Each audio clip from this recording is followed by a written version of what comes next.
June 1st, happy International Children's Day. And today I want to say thank you. Thank you to all of you listeners. Big shout out to all the people that have provided lots of feedback in the last, I would say, 3 weeks. It was quite intense, not only because of the English Wine Weeks, but also, of course, because you had a lot to say and there were many followers coming the last 3 to 4 weeks.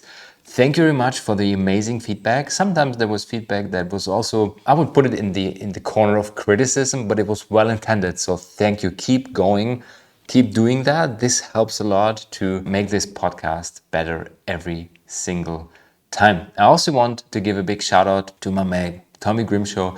You brought me, I guess, 20 or 30 new followers in just 3 days and also some great feedback on Instagram to that. Thank you very much as well. And there were some people of you asking why have been the last 4 to 5 weeks so short regarding the length of the episode, especially with the weekly update. Well, let's put it like this. On the one hand, sometimes there is only few information available. And on the other hand, the more you get into this whole area of the wine industry, you discover that there are many people talking about many things, but they repeat themselves. So basically there is articles that just take 4 or 5 articles, wrap it up and talk about it again. And the great news, the funny news, the interesting news, which is, new in the market, trends, or also just like things you want to smile, you want to laugh about, less. And it's the same with wine drinking, less but better. So this time we will also focus on the things that have been important this week. There's 2 other examples as well, just to give you a feeling for what I've just wrapped up for you. And right now, have fun with the episode.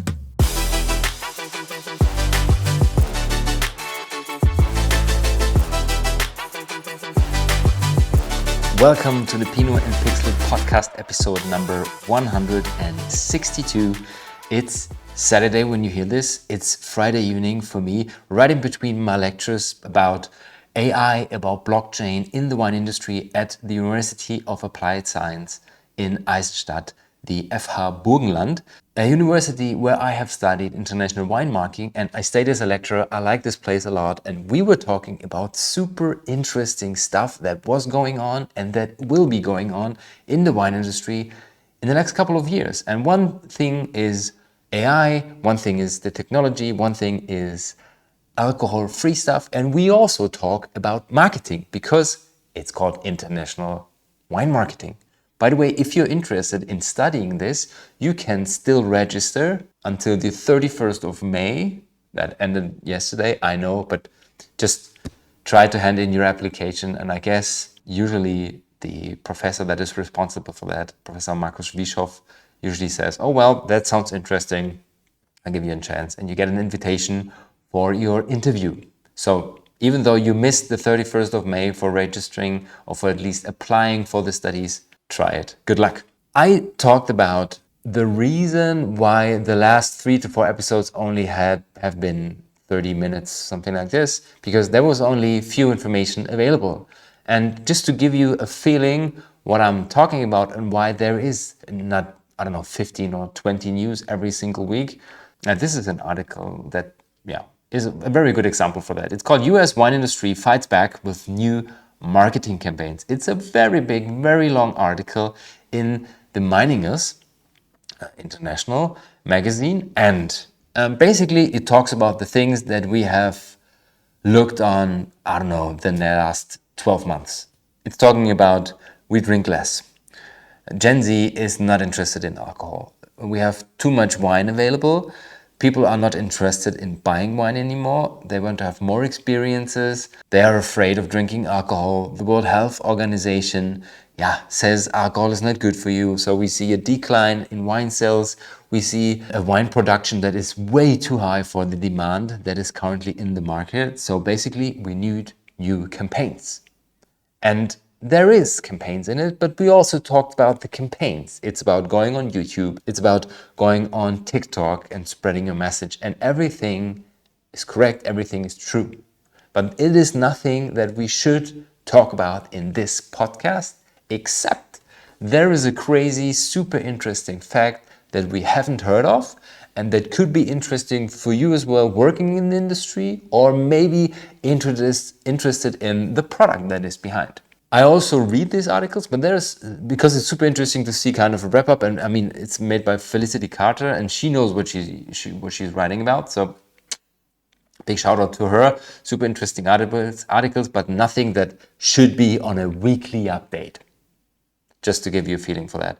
What should definitely be on a weekly update is the wrap up of the VieVinum. VieVinum is one of the biggest and I would say most appreciated wine fairs in Central Europe, especially in Austria. And they had a record number of visitors this year. It's held every 2 years in the Hofburg in Vienna, a beautiful building. And the record was about 16,000 people. And they are, of course, very proud of that, but they are way more proud of the number of international visitors they had. They invited sommeliers, they invited master somms, master of wines, and in total it was 1,200 people from other countries. So around 8%, 7.5% to be precise. Look at this. This is the map from their newsletter saying over 1,200 people from 58 countries. First place, usually it's Germany, 223 people, and then the US with 176. They were really proud of that. They invited almost 1,000 people to join because it's also the wine bubble and you want to connect, you want to use this for your personal network as well. And just to give you a feeling, there were 6 master sommeliers and 21 master of wines in place. And looking at the percentage of total visitors, this is a big number, guys. And this also shows that there is quality within the visitors. And Chris York said in an interview, it's super cool. There is the appreciation for Austrian wine, for the marketing we do, for the country, and also for the market itself. So next date is in 2026, I guess in May. So put out your calendar and write down May 2026, the next VieVinum in Austria. Especially when you are interested in the Austrian wine market and so you also work in the Austrian wine market. By the way, I can highly recommend the newsletter from the ÖWM, from Austrian Wine Marketing. Super interesting facts, well made. And I mean, especially the stats, I really like the way they do this. It sometimes reminds me of the things that Australia, so Australian wine marketing has done in the past and also is still doing. Well made and also quite useful if you have presentations for the industry, for university, for students, whatever. So ÖWM, big shout out to you. Thank you very much for those stats and the quality behind. We stay in Austria. This is something I had in the sheet for, I guess, 6 weeks. Always postponed it because I wanted to know more about it. In the end, I didn't find the time, but I wanted to keep that and I just wanted to share it with you because it is very interesting. 7 winemakers open.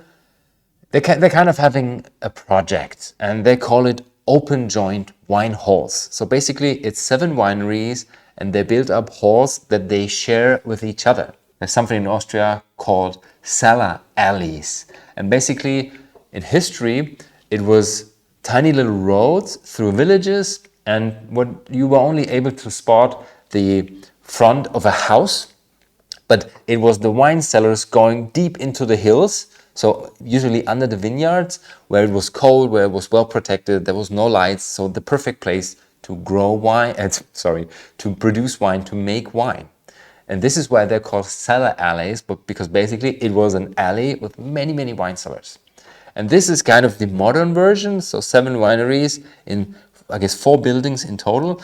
What they do is they join workforces, they join investment, and they share the facilities with each other because they were too small, they are still too small to be able to afford this separately. And many people of you notice for filling, for example, filling machines, there are those mobile filling machines where you have a truck that arrives at your winery for 1 day, for 2 days, fills your, 8 to 15,000 bottles and then leaves and goes to the next winery.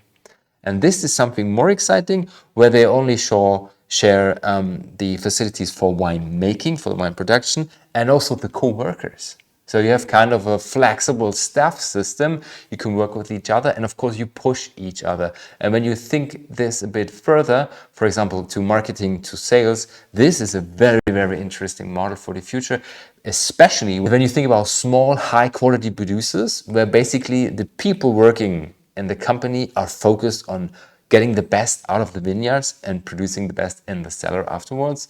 And they're usually not very excited and also focused on marketing and sales and stuff. And basically, maybe sometimes they just don't know how to do that. And if you have 2 or 3 experts joining the team, this can be a huge advantage for all of them.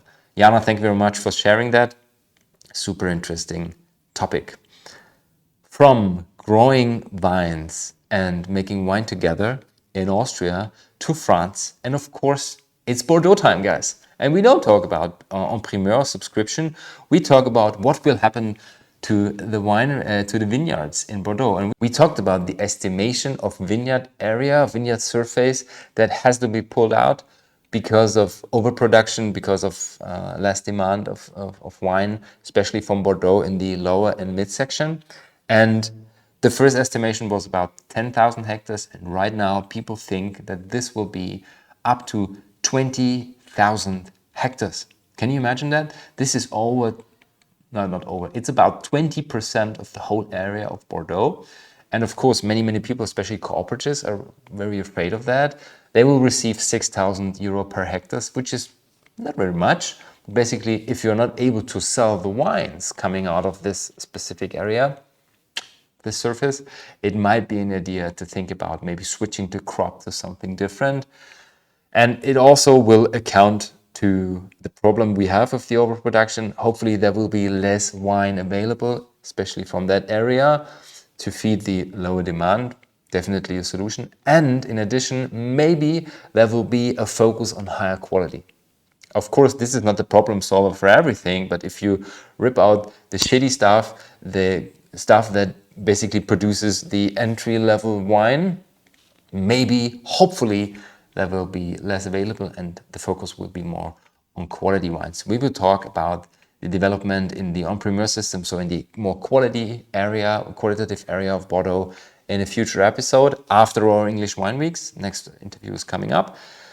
This was the first thing from Bordeaux. And secondly, there was, I would put it in the corner of true crime, news last week, 9 chateaux confiscated. The founder of the Chinese Haichang Group, his name is Ku Naiji.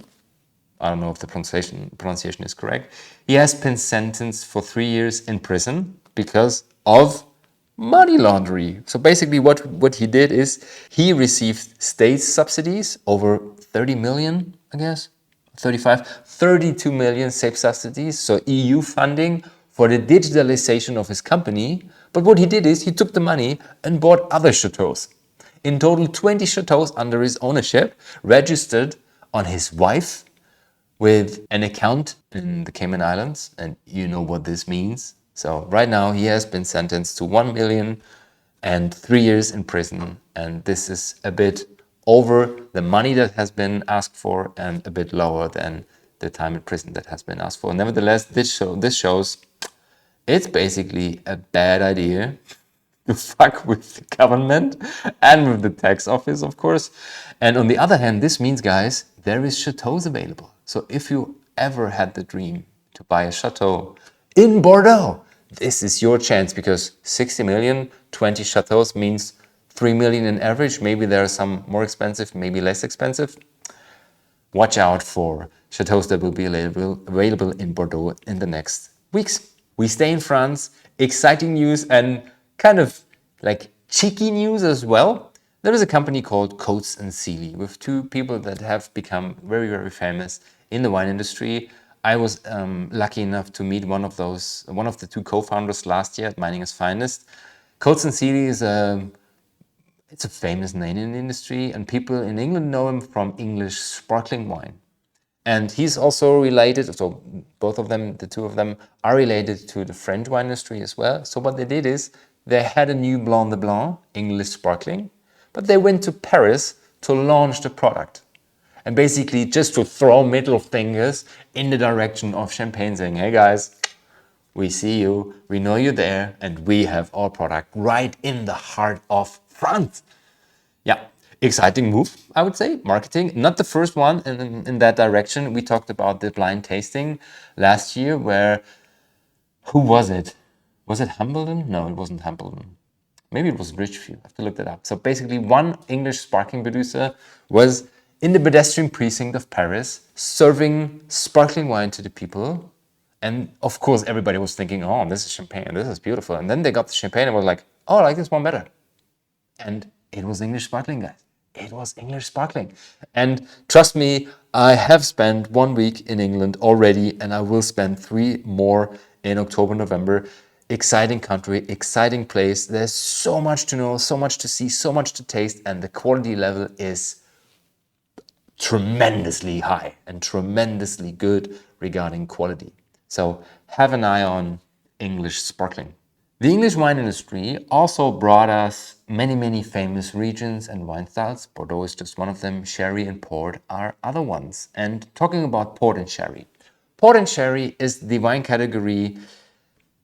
It's called fortified wines. So basically, you have a product that is either fermenting or has already been fermented, and then you add up spirits, so alcohol, pure alcohol, or at least 70%, something like that, to get a fortified product between 15 and 20 something percent, depending on the style of wine. And there was this article asking, have wine drinkers been missing out on fortified wines? And the answer is no. Next topic. I told you I will try to keep it compact. No.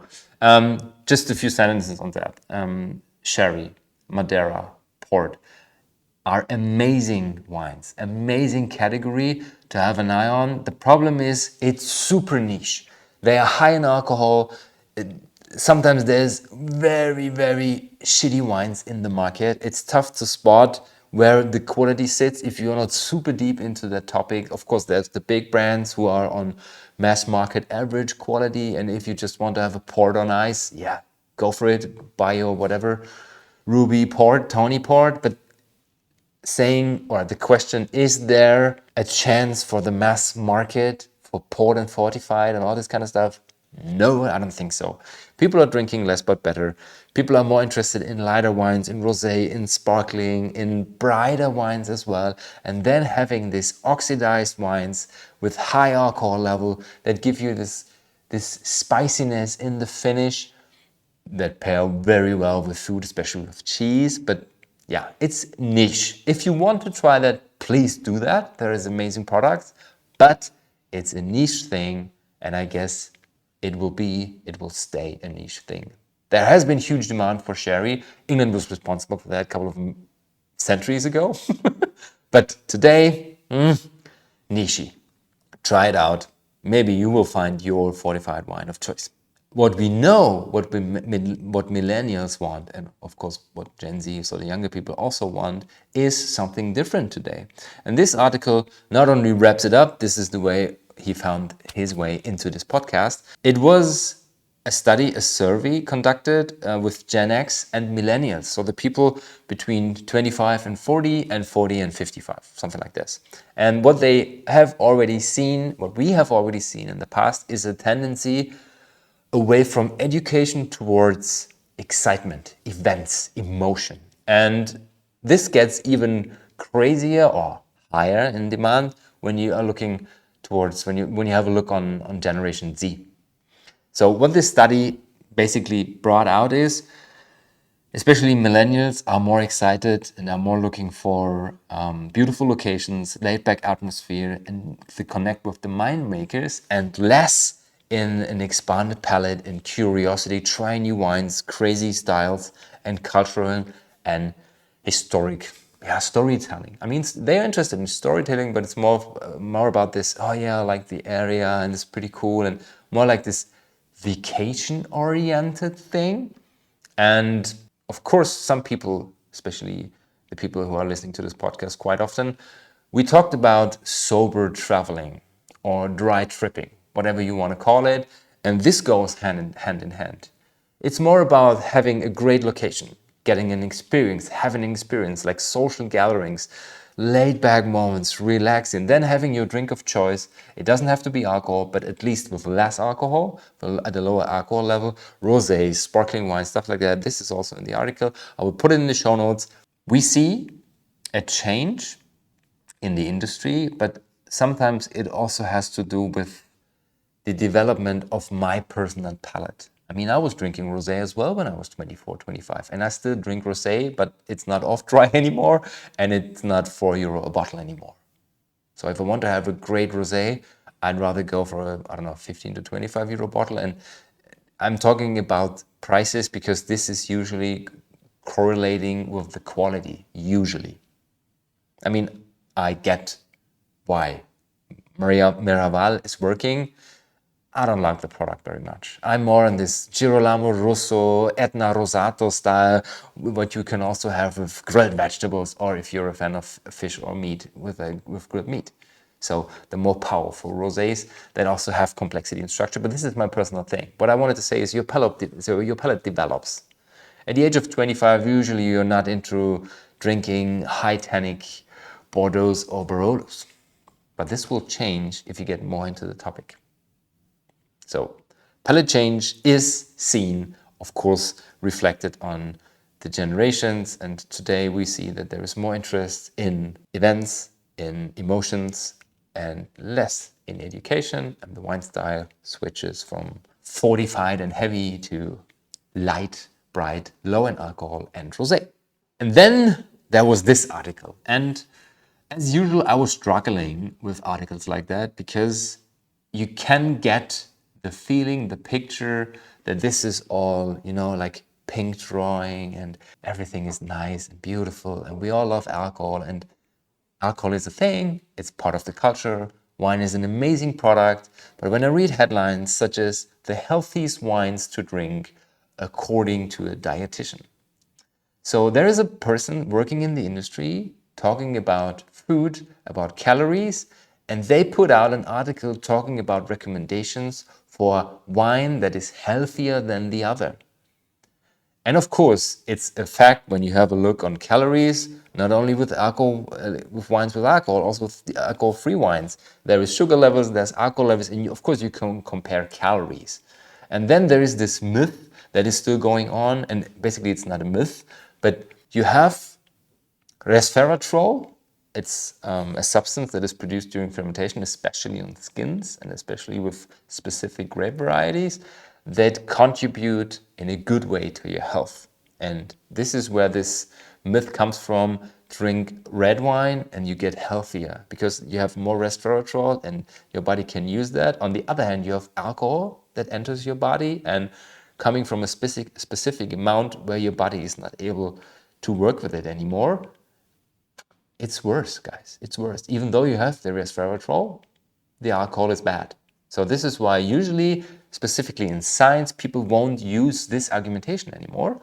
This article was talking about it. And I mean, the good thing about that one is that they really put out when you go low in alcohol, when you go lighter in color, and when you have a look on wines, for example, made on the skins, but on like thinner skins. For example, they mentioned Pinot Noir, they mentioned orange wine, so white wines that have been fermented on the skins like red wines. Then you have this extraction of resveratrol, and this basically contributes a bit better in a positive way to your body compared to other wines, in that case, heavy reds, for example. So wrapping it up, if you are able to go from heavy, full-bodied reds with high alcohol and, of course, a good level of resveratrol to lighter wines, low in alcohol, also with resveratrol and basically with a higher level, and Pinot Noir is the grape variety for that, guys. And this is really by accident, not on me, randomly. Then, of course, you can talk about let's phrase it like this. If you want to drink, it's a better idea to go on orange wines, to go on white wines, to go on thinner skinned reds such as Pinot Noir. This is what the person said, dietitian Cynthia Sass. Drink less but better, guys. Always the focus. My personal opinion. Talking about heavy alcohol stuff, Tequila has been on the rise and is still. And I mean, the same what you can see in wine. When the wine gets more expensive and more demanded, the grape prices go up. So I don't know, if people are more interested in champagne, instead of €5, you pay €7 per kilo, something like this. And you would expect this from other crops as well. So saying tequila is on the rise, so agaves should be very, very expensive. The problem with agave is different. When you have a vine, it starts growing in April, maybe a bit earlier, depending on pruning, Northern Hemisphere, otherwise it's 6 months later. And then during September, October, usually there's harvest. So after 6 months, you have a crop. Talking about agave, you plant them, and 5 to 7 years later, you harvest them. So when you see a rise in demand, people love it, people are freaking out on tequila, and then you plant agaves, 7 years later, you have too much fruit. You have a big, big problem. And basically this happened 7 years ago. So people went crazy on agave, on tequila in 2016, 2017. Everybody was planting agave. And this article talks about this. It's not a seasonal problem, but there is a circle recognizable. Every 5 to 7 years, we have a problem. And the article is called "Every 5 years, everyone is like, Wah! Talking about the agave, the tequila industry. So what basically is happening at the moment, everybody loves tequila. People are jumping on it. There's new brands popping out every single day. And the agave price is falling. It's decreasing. And basically right now at a level where you say, this cannot be sustainable anymore. And this article brings it out perfectly. It's an article in German. I use the translation function of Google Translate. Can highly recommend it. It really puts a good focus, a good view on the current situation in the market. And it also helped me to get a feeling for how the market works and what is the problem at the moment and what can happen in the future, and maybe also how we can prevent that. Link in the show notes. Last news for this week, and this was super exciting. It's called Uber is toasting to France with a new champagne tasting experience. And I mean, Uber is all over the place. Uber basically is an alternative to taxis. And the funny thing is, I talked about that today during my lectures. 20 years ago, when you told your mother or your grandmother, there is this random guy, I don't know, I have no clue who he or she is, and he will pick me up at the gas station at 11 p.m. and will drive me through the night to another place I have never been before, and I give them money for that. My mother, my grandmother would have freaked the hell out. And today there's an app called Uber and you pay drivers for that. And I mean, of course, it's way more secure. But what I wanted to say is what seemed to be super crazy 20 years ago is a business model, a very successful business model today. And they have shown that there is other exciting models. They had Uber Eats, so basically carrying your food with you, like your delivery hero, but as Uber. And right now they have something called Uber Bubbles.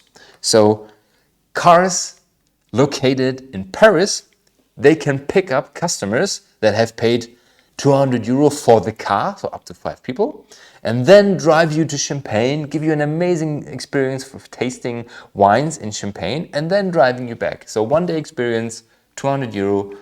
This is a fucking great idea, guys. Really.